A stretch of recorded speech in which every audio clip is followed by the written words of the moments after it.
Fala aí, torcedor do Verdão, mais um vídeo aqui no canal JP Palmeiras para trazer aí as últimas informações do nosso Verdão, galera. Tô trazendo aqui para vocês os próximos jogos do Verdão. Depois que o Palmeiras ganhou o Vasco fora de casa, se tornou líder do Campeonato Brasileiro com 16 pontos. Palmeiras agora aí vai pegar o Cerro Porteño fora de casa pela Libertadores. No dia 7/5 às 9h30. Depois o Verdão volta a jogar pelo Campeonato Brasileiro no dia 11/5 às 17h30 contra o São Paulo. Palmeiras retorna também para jogar contra o Bolívar pela Libertadores no dia 15/5 às 19 horas. E depois Brasileirão novamente aí contra o Bragantino, um jogo fora de casa, no dia 18/5 às 18h30. Estou trazendo aqui para vocês o Sport TV News falando aí da vitória do Verdão contra o Vasco, dessa liderança do Verdão aí, galera, beleza? Fica até o final do vídeo e não se esqueça de deixar aquele like, beleza? É isso. Eu escutei uma boa, viu, Mari? Djaima Santos. Apelido do Gia que ele ganhou. Não, você não escutou uma boa, não. Você escutou uma. Ah, eu achei, Não, eu achei bonitinho. É que é tão ruim que é bom. É. Mas, ô, Jô, não foi um jogo brilhante do Palmeiras. Não. E por outro lado, e aí essa crítica a gente não pode deixar passar, jogando sem o Verratti, que tinha 2 cartões amarelos, e sem o Coutinho, o Vasco também não fez um jogo horroroso. Interessante, esse é um bom detalhe ruim. que você colocou aí. Foi um nível de jogo ruim. Não fez sobretudo no primeiro tempo, né, Mari? Incomodou muito pelo lado esquerdo, né? As melhores chances do Vasco saíram por esse lado, o Ryan de centroavante. Concordo com você. Mas aí no segundo tempo, até com as mudanças que o Abel faz, né? Bota o Paulinho no jogo, na sequência já sai o gol do Vitor Roque. O Palmeiras sempre faz um jogo inteligente, mesmo quando não joga tão bem, né? Por isso que expectativas começam a ser criadas, né? Esse começo de Campeonato Brasileiro, o rendimento do Palmeiras fora de casa, que é absurdo, com essa vitória em cima do Vasco, no Mané Garrincha, o Palmeiras chega a 19 jogos invicto fora de casa, sendo que desses 19 jogos foram só 3 empates, o resto é vitória mesmo. E no Campeonato Brasileiro está 100%.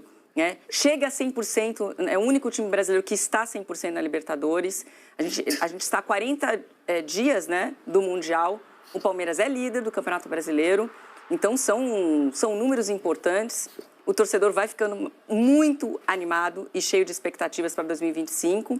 E você percebe que para aguentar esse calendário, que especialmente 2025 vai ser ainda pior com a disputa do Mundial para o Palmeiras, né, para quem está no Mundial, você percebe que, eu lembro sempre de uma coisa que você fala, né, de como o Jorge Jesus poupava seus jogadores, né, em 2019, no Flamengo.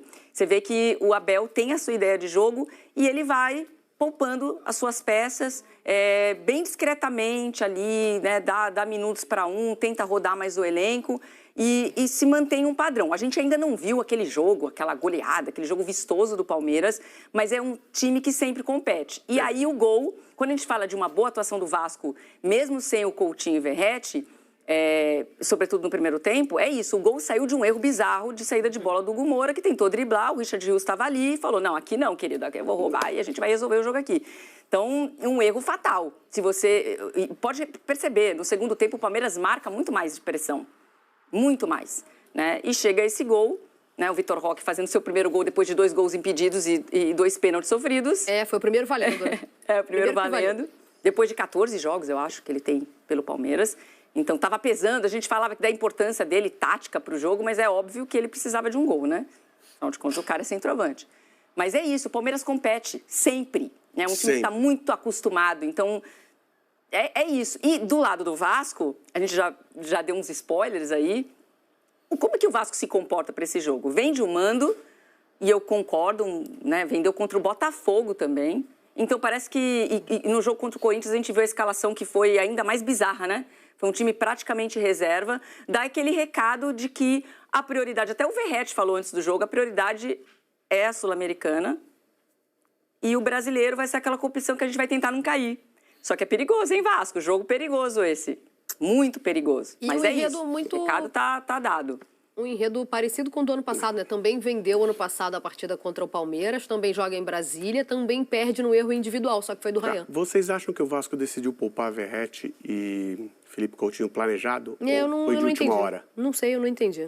Porque se foi O Verratti falou na palavras do Verratti, É. agora eu já não sei. Isso. Que, olha, normal, porque tem jogo importante na Tá, quarta-feira. então me explica uma coisa. Ele foi com esse discurso. Tá, me explica uma coisa. Se isso foi planejado, por que o Verratti, pendurado, não tomou o terceiro cartão amarelo na última partida e já limpou seus cartões já que ele ia ficar de fora dessa? Não foi planejado. Não sei, tem isso aí outro ponto. surgiu meio do nada, exatamente nesse Não sei pensamento. se foi do nada, Olof, porque Não. o jogo foi vendido e aí eu não sei em que condições essa venda se dá. Ó, a gente quer levar o jogo para Brasília desde que o elenco vá completo, desde que você leve todos os seus jogadores. E aí eu Bom, estou mas supondo. então sim, veja só. Se isso estava vendido, você tem que trazer para cá todos os seus jogadores, já não foi cumprido. Não acho que seja isso, porque É porque não faz não sentido ficou nenhum. nem Eu no tô tentando banco. achar uma Não justificativa. ficaram nem no banco. Eu tô não ficaram tentando nem no achar banco. uma justificativa. Então, assim, também não foi planejado. Se foi planejado, foi de última hora. Foi mal planejado. Planejado de última hora, porque podia ter livrado o jogador dos Não, cartões isso pode amarelos. ser mesmo. Né? Então, assim, que recado que passa quando você tira 2 jogadores desses e você está fazendo um jogo seu que era em casa, que você está fazendo fora de casa? Porque, não Que a sei gente se vai vocês perder perceberam, mesmo. tinha Vai mais perder o torcida do jogo. Palmeiras, mais torcida do Palmeiras que do Vasco.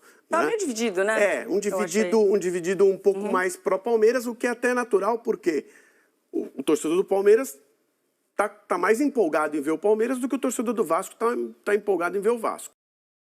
Então, ok. E um estádio que nem está lotado. Aliás, a empresa que contratou, mais uma vez, tomou prejuízo, o que tem sido normal, né? Porque a renda não deu o valor que ela pagou para levar o Vasco para lá. Então, E o Palmeiras, porque quando você compra, você paga a logística então, do assim, adversário. isso tem acontecido várias vezes. Você vende o jogo, a empresa contrata, toma prejuízo, contrata de novo, toma prejuízo, contrata outra vez, toma prejuízo. É um pessoal que curte tomar prejuízo, né?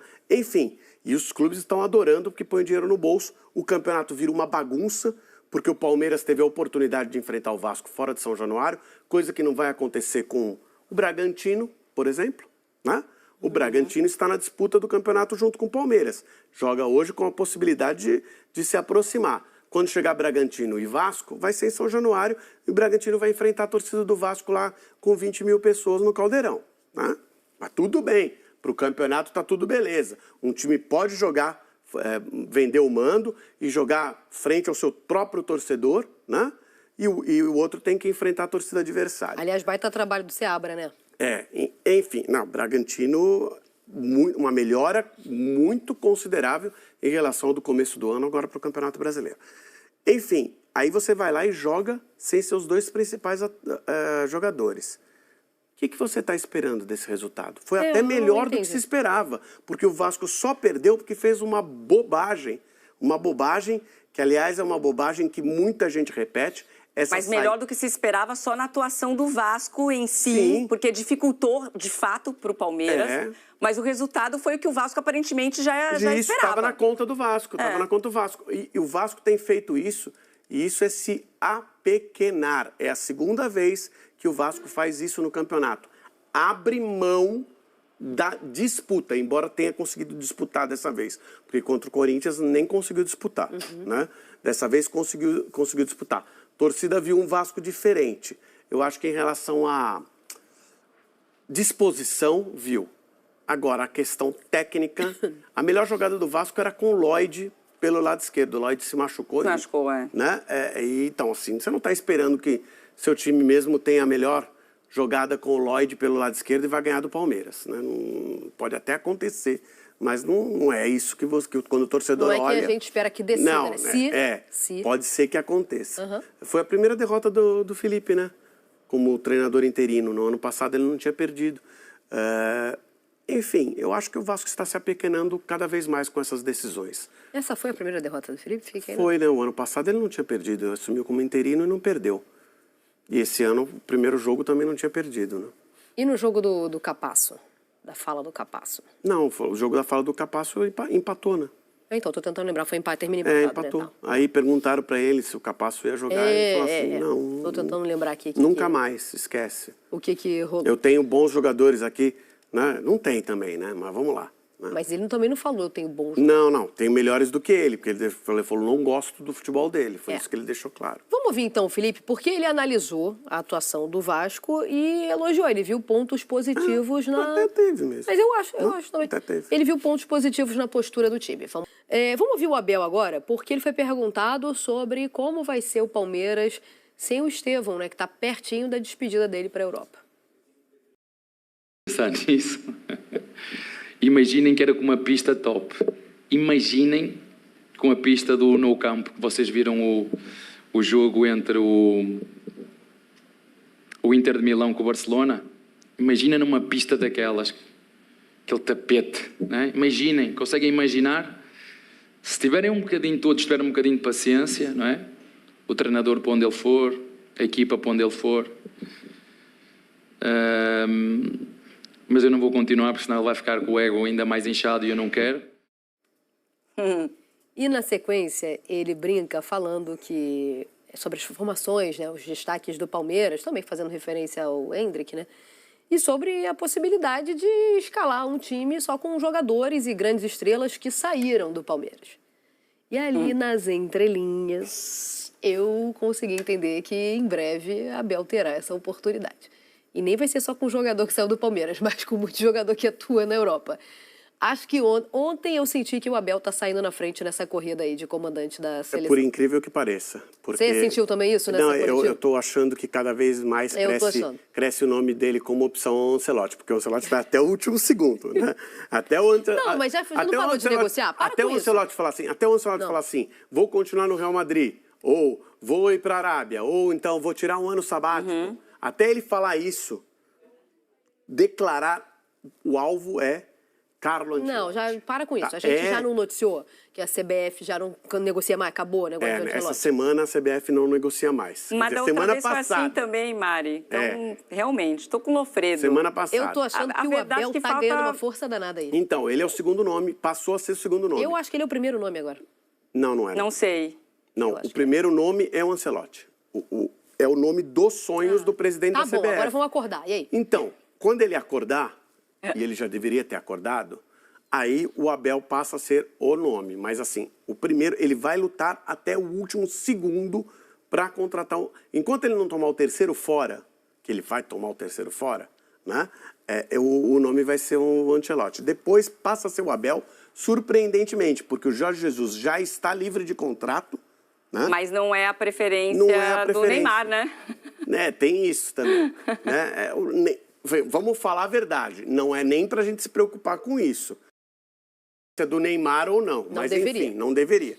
Mas assim, e eu acho que também o Abel, pelo que a gente conhece do Abel, não vai ser fácil para o Neymar jogar na seleção brasileira com o Abel, não. Ainda mais depois disso, né? Tá? Então, assim, também não acho que deva ser a preferência do Neymar ou o Abel, não.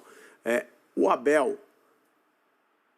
mas eu posso falar antes dessa questão do Neymar pai, procurar o Edinaldo para falar dessa relação com o Jorge Jesus, não era o nome favorito do Edinaldo, não. Não. Inclusive, o Jorge Jesus esteve sempre, assim, numa lista A, vamos dizer, de seleção brasileira, de preferidos, ele estava abaixo de muita gente. Muito. Tá? Estava abaixo de muita gente. Isso é informação. Eu não sei nem se ele não está na nossa lista. E o Abel sempre esteve lá. Eu não sei nem se ele está mais na nossa lista do que na lista da CBF, tá? Não, eu estou falando da lista da CBF, tá? Então... Ó, mais pra frente a gente vai falar de seleção. Vamos a gente está se atropelando de novo, gente. Né? Esse programa está maravilhoso. É que a gente vai entrar nesta seara e vão surgir outros nomes. Falta um mês para jogar pelas eliminatórias. Joga antes do Mundial, né? Ramon Menezes vai ser o técnico da seleção brasileira nessa data. Vamos colocar na tela a classificação do Campeonato Brasileiro rapidinho, só pra gente entender o que aconteceu ontem com essa vitória do Palmeiras e com a derrota do Flamengo, que é o nosso próximo tema. O Flamengo era líder, começa a 7ª rodada como líder do campeonato, com seus 14 pontos, certo? Isso. Só que, com a derrota no finalzinho para o Cruzeiro, manteve seus 14 pontos e o Palmeiras, por sua vez, que tinha 13, ganhou 3 vencendo o Vasco e foi a 16. Então, agora nesse vamos momento, lá. Bragantino pode ser o líder hoje, tá? 2 gols de diferença contra o Mirassol, o Bragantino passa a ser o líder do hoje campeonato. temos um Bragantino e Mirassol e, de novo, vou falar do trabalho do Seabra, porque sempre falo aqui de precisamos renovar e sempre sou rebatida assim, mas tem nomes? Tem. Seabra no Tem, Bragantino. só que eles não se sustentam. Eu não sei se não se sustentam ou se a gente está valorizando Não muito se glamour, sustentam- muita grife, não errado. Errado, mas não se sustentam frente à pressão da torcida e dos conselheiros. Bom, Cruzeiro, Fluminense, Mas é Bahia. curioso, né? Ninguém quer contratar um técnico Tem que jovem. ter personalidade, Jojo. Tem mas, que ter então, personalidade. mas não quer gastar para contratar um estrelado ou o cara que é mais velho, experiente, aí é ultrapassado. Você percebe o problema com o técnico brasileiro? Exatamente. Corinthians, Internacional e São Paulo fecham a primeira página da tabela de classificação. Do outro lado, a gente tem Botafogo, Grêmio, Vasco, Juventude, Mirassol e Fortaleza. Chegamos ao Z4, que neste momento é composto por Atlético Mineiro, Vitória, Santos. Que pode mudar também, porque o Atlético Mineiro joga com o Juventude. O Atlético Mineiro pode colocar ou o próprio Juventude ou o Mirassol na zona do rebaixamento. Perfeito. Vamos de Cruzeiro e Flamengo. Já falamos bastante, aliás, já citamos, né? Fortaleza até. Fortaleza também, matematicamente. Já citamos bastante esse resultado e o impacto dele na tabela de classificação, mas vamos ver como foi esse jogo, que terminou com o gol do Gabigol para o Cruzeiro. Então é isso, torcedor do Verdão. Valeu por chegar até aqui no final do vídeo. Não se esqueça de deixar aquele like, beleza? Se você ainda não for inscrito aqui no canal, já se inscreva. Ative o sininho de notificação para não perder nada que eu posto aqui no canal. Falou e até mais!